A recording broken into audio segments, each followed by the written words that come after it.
What's your reaction to your brother's arrest, sir? Sir, what's your reaction to your brother's arrest?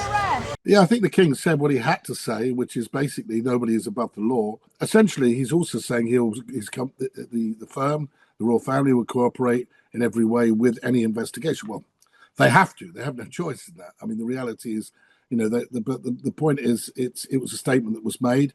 And the other thing that I think was clear about what he was saying is that we will carry on the rest of the royal family and we will do our duty. Look, this is a distraction. There's no doubt about that.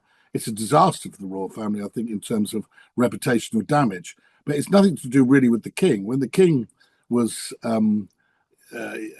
Prince of Wales, he didn't really want Andrew to do the job as the envoy. He didn't want that at all.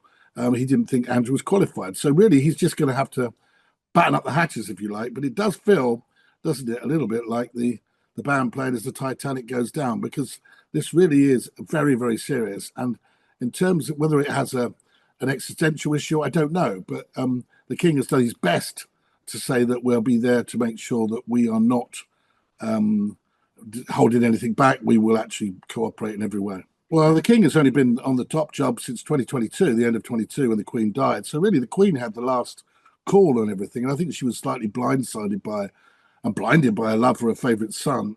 And I think really that's the biggest problem here, that I think that both William and the Prince of Wales, as he was King Charles now, really thought that more action needed to be taken earlier, more decisive action, because the longer this has gone on, the more it begins to feel like a cover-up. And that's the problem. We need to know who knew what when and why nothing was done at the time.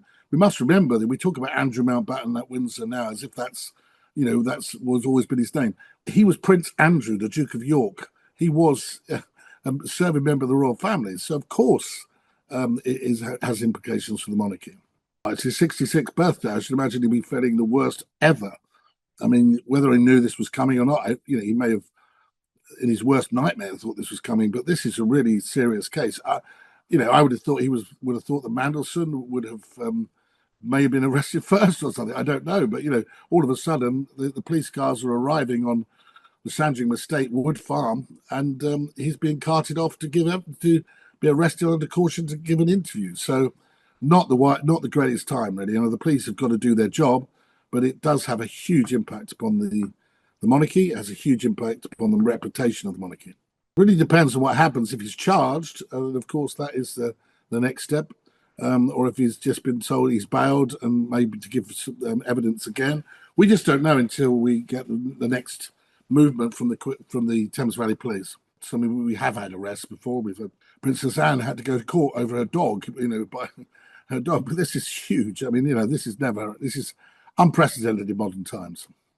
I think inevitably that anyone who was working for Prince Andrew, as he was at the time, will end up probably being questioned of what was going on. I mean, there must have been emails going backwards and forwards and telephone conversations. So I'm sure that there must be a chance that members of his staff will be questioned. Yeah.